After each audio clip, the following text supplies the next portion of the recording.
Vamos a hablar sobre el poder, vamos a hablar sobre la legitimidad, vamos a hablar sobre el globalismo y vamos a hablar sobre la región, sobre América y puntualmente sobre América Latina. Vamos a pintar el escenario y vamos a empezar a pensar cómo afrontar en ese escenario las luchas que vienen. Voy a concluir hoy en un momento, no sé todavía cuál, no importa, pero voy a concluir en un momento y eso quedará abierto para la de mañana. Ustedes saben que mañana hay un día que va a ser imperdible, va a estar Miklos, va a estar Javier Milei y van a tener la continuación de lo de hoy. ¿Bien? Entonces, ¿qué vamos a ver hoy? Un diagnóstico. Y tengo entendido que probablemente después haya algunas preguntas. ¿Bien? Bien, vamos a empezar. Voy a empezar de cosas un poco más abstractas para ir bajando después a cuestiones más concretas. O sea, vamos a ir desde la filosofía política hacia el análisis político. Esos son los dos campos donde me voy a mover hoy por lo menos, entre la filosofía política y el análisis político. Primero que nada creo que tenemos que discutir un asunto muy abstracto que es el poder. Es decir, cómo funciona el poder en el siglo XXI. Y no solamente en el siglo XXI, porque si habláramos del año 2000, 2001, 2002, no podríamos dar las respuestas que hoy debemos dar. Que es un funcionamiento del poder con unas características muy específicas que lo hacen ser un poder abierto a la psicopolítica. Ya voy a explicar esos términos, no se preocupen si por ahora parece chino. Poder.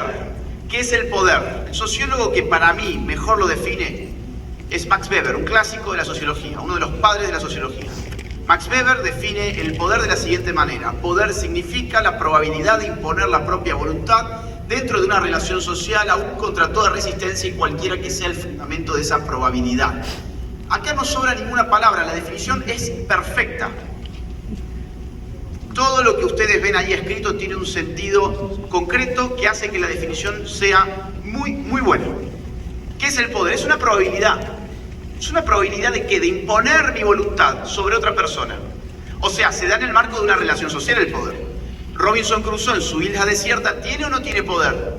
No, no tiene poder porque no tiene ningún otro sobre el cual ejercer el poder. El poder se da por lo menos de a dos, no se da de a uno. Por lo tanto, el poder no es una propiedad, es una relación. Es una relación. Aún contra toda resistencia, ¿qué significa? Bueno, mi poder puede ser resistido o no ser resistido. Eso no va a definir la consistencia de mi poder. Puede ser resistido mi poder, eso no implica que haya o no haya una relación de poder.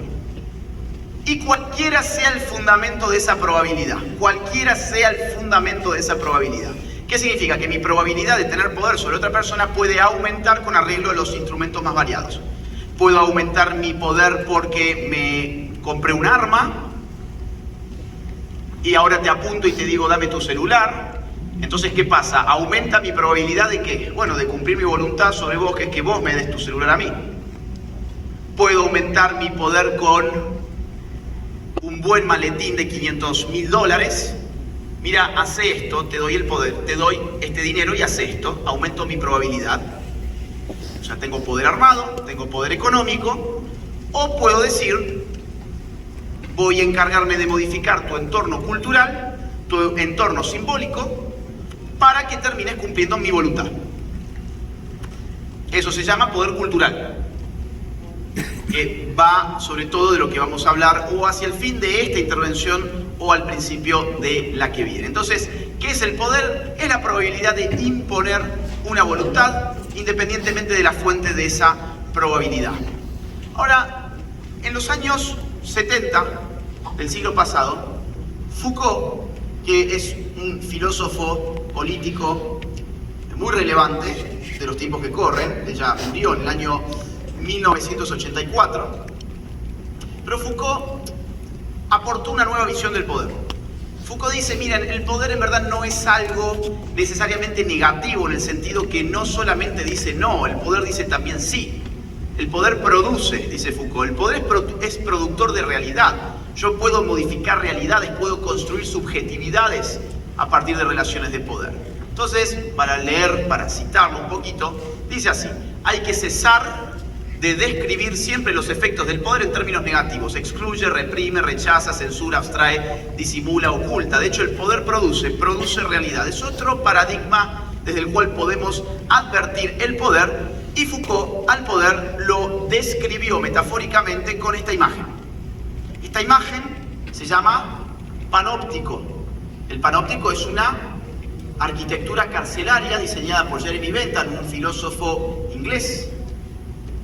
Ayer Miklos hablaba del utilitarismo. Bueno, el padre del utilitarismo, Jeremy Bentham. Jeremy Bentham diseñó lo que él consideraba que era una cárcel perfecta y le puso por nombre panóptico. ¿Qué es pan? Todos. Todo. ¿Y qué es óptico? Bueno, mirar. Es una disposición arquitectónica donde todo puede ser visto, menos quien está mirando. Fíjense ustedes la disposición arquitectónica, ¿no? O sea, tenemos cada celda, está individualizada, tiene de fondo una abertura para que entre la luz de atrás, y la cárcel tiene una forma de anillo. En el centro hay una torre de vigilancia. Desde la torre de vigilancia se puede ver, solamente girando el cuerpo, todas las celdas de los presos. Pero desde las celdas de los presos no se puede ver quién está vigilando en la torre de vigilancia. Por lo tanto, Foucault va a entender el poder como una disociación entre la capacidad de ser visto y de mirar a otro. ¿Qué aumenta mi poder? La capacidad de saber sobre vos, de mirarte, de saber, y que vos no sepas de mí. Foucault elaboró un paradigma que se hizo muy famoso en la filosofía política, que fue de la biopolítica. Dice Foucault, el poder produce cuerpos. El poder produce la vida, el poder produce la subjetividad, endereza el cuerpo, lo castiga, lo somete a una cronometración, digamos, a un reloj. Vamos a contabilizar tus segundos, tus tiempos. Vamos a elaborar tus hábitos, tus pautas. Todo eso, Foucault dijo, bueno, este poder político es moderno. Y ese poder moderno le llama biopolítica. Ahora bien, esto hoy sigue operando, pero se suma un paradigma muy distinto. O no tan distinto como pareciera, quizás. Que es este, el de la psicopolítica. Esto es bastante distinto por varias razones. Sí, acá hay un panóptico también. O sea, ese aparato es un panóptico. Está diseñado no solo para que te comuniques, sino para registrar todo lo que vos haces comunicándote. Pero a diferencia del panóptico de Foucault, donde había una cierta represión, donde yo tenía que maniatar al preso, había que disciplinarlo, este postpanóptico ya no funciona a partir de la disciplina, funciona a partir de la diversión.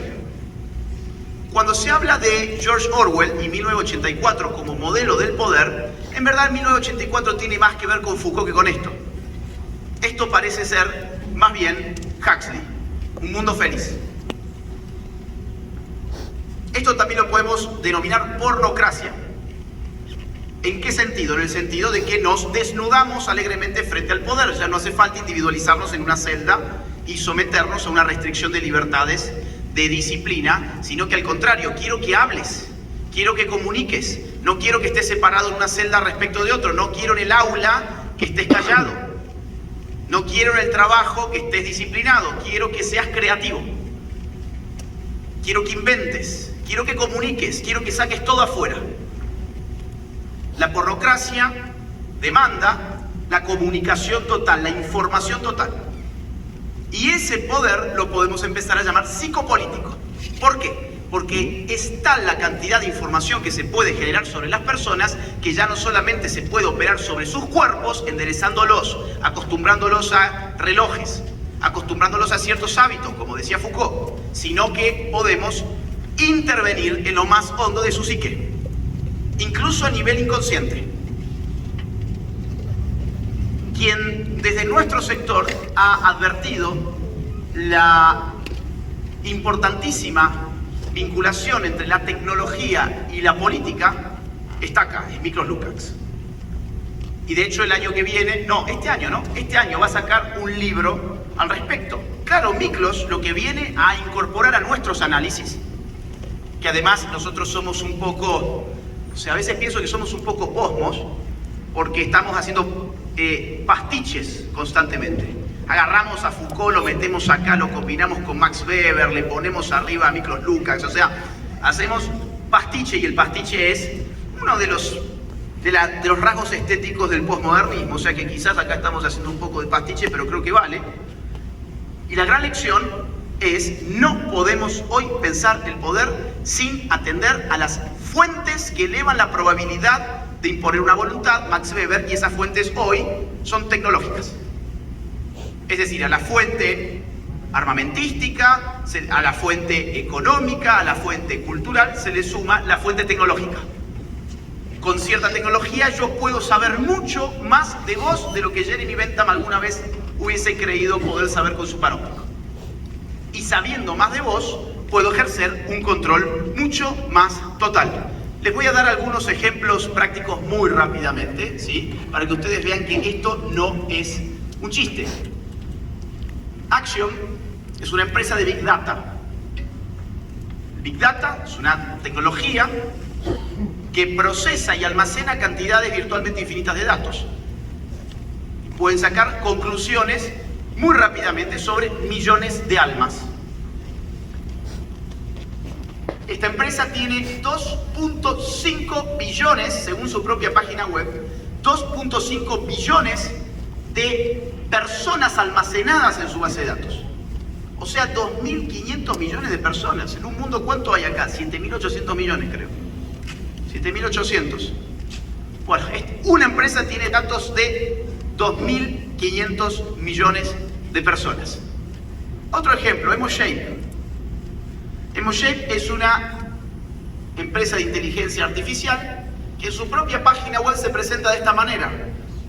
Dice que predicen que los humanos hablarán más con máquinas sintientes que con otros seres humanos antes del final de este siglo. La emoción es una necesidad fundamental para los humanos, la cual hoy tecnológicamente no la podemos aprender. Por lo tanto, nosotros entramos en juego aquí. Eso dice, claro, vamos a terminar hablando más con máquinas sintientes que con seres humanos, pero tenemos un problema actual, y es que esas máquinas no están interpretando bien las emociones humanas. Tenemos que desarrollar una tecnología para que esa comunicación sea mucho más eficiente desde el punto de vista emocional. Les cuento que estas empresas están siendo financiadas, en este caso, por la Comisión Europea. Bueno, digamos, acá nos tratan de convencer de todo lo que se puede lograr si la máquina sintiente, como le dicen ellos, logra entender tus emociones, etc. Otra empresa bastante parecida es Realize, que con cámaras inteligentes detectan rasgos de tu rostro, movimientos faciales, oculares, ¿bien? Y con eso están buscando predecir emociones. Y los outcomes de esta empresa, que está ya vendiendo estas versiones, incluyen el control de la atención, la memoria y el comportamiento. O sea, con esto podemos controlar la atención. Por ejemplo, si la máquina se ha dado cuenta de que por la tensión de tu rostro te dispersaste, pues puede hacer sonar una chicharra, por ejemplo, una bocina, una alarma, para volverte a concentrar, por ejemplo. Ahora, piensen ustedes políticamente, y este es mi punto, o sea, este es el punto al cual quiero llegar acá, políticamente todo lo que uno puede hacer con esto. Es decir, podés predecir, por ejemplo, intenciones de voto, simpatías políticas. Te someto a un cuestionario, veo qué reacciones tenés, imperceptibles para el ojo humano, pero veo qué reacciones tenés frente a ciertos nombres de partidos o a ciertos nombres de candidatos, y ahí yo ya voy sabiendo cómo ir corrigiendo tu intención de voto. El saber es poder.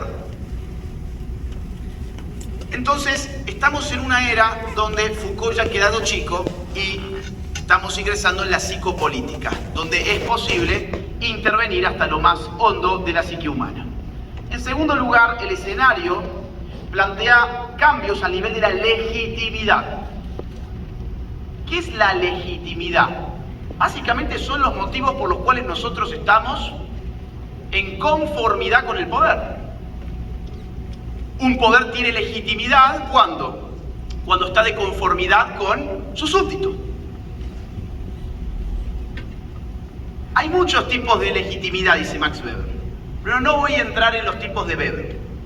Quiero entrar más bien en Tocqueville. Alexis de Tocqueville. Alexis de Tocqueville escribió La democracia en América. El tipo, francés, liberal conservador, los conservadores lo quieren para sí, los liberales clásicos lo quieren para sí, yo digo es un liberal conservador y punto. El tipo se fue a Estados Unidos, siglo XIX, si alguien puede buscarme de qué año era el libro, creo que 1824, 1826, si alguien puede chequearlo y me lo dice, para salirme de la duda. Creo que 1824, 1826 más o menos. El tipo escribió La democracia en América y hizo un gran estudio sociológico de Estados Unidos. Porque aquí la revolución se dio de una forma muy distinta que como se dio en Francia. ¿Cuáles son las instituciones democráticas que hacen que el Estado... ¿Cuánto? ¿35? Gracias. 35. Bueno, no le pegué. 1835. ¿Por qué en Francia la democracia no estaba degenerando en tiranía de las mayorías? ¿Por qué no habían pasado por el terror, como en el caso de la Revolución Francesa? Bueno, el tipo fue a hacer un grandísimo estudio que se tituló La democracia en América. Ahora, fíjense qué predictivo que es ese estudio. Qué predictivo. Dice así: si quiero imaginar bajo qué rasgos nuevos podría producirse el despotismo en el mundo, veo una multitud innumerable de hombres semejantes e iguales, que giran sin descanso sobre sí mismos para procurarse pequeños y vulgares placeres con los que llenan su alma. Cada uno de ellos, retirado aparte, es extraño al destino de todos los demás. Sus hijos y sus amigos particulares forman para él toda la especie humana. En cuanto al resto de sus conciudadanos, están a su lado pero no los ve, los toca pero no los siente. No existe más que en sí mismo y para sí mismo. Y si todavía le queda una familia, se puede al menos decir que no tiene patria. Interesante, ¿no? 1835. Una predicción perfecta de lo que después Ortega y Gasset va a llamar el hombre masa en la primera mitad del siglo XX. Pero más allá de esto, Tocqueville va a pensar, y bueno, ¿y en qué puede consistir? A ver, ¿cómo puede funcionar ese despotismo a nivel del Estado? Y escribe lo siguiente: por encima de ellos, o sea, de este hombre masa, él no lo llama de esa forma, estoy esperando a Ortega y Gasset, por encima de ellos se alza un poder inmenso y tutelar que se encarga por sí solo de asegurar sus goces y de vigilar su suerte. Es absoluto, minucioso, regular, previsor y benigno. Se parecería al poder paterno si, como en él, tuviese por objeto preparar a los hombres para la edad viril, pero al contrario no intenta más que fijarlos irrevocablemente en la infancia. Quiere que los ciudadanos gocen con tal de que solo piensen en gozar. Trabaja con gusto para su felicidad, pero quiere ser su único agente y solo árbitro. Se ocupa de su seguridad, prevé y asegura sus necesidades, facilita sus placeres, dirige sus principales asuntos, gobierna su industria, regula sus sucesiones, divide sus herencias. ¿No puede quitarles por entero la dificultad de pensar y la pena de vivir? A mí me eriza la piel, ¿eh? A mí me eriza la piel. Este tipo escribía esto en el año 1835 y cuando se lo interpretó en el siglo XX se pensó de que estaba hablando del estado de bienestar. Y no está hablando del estado de bienestar, está hablando del estado niñera que tenemos hoy.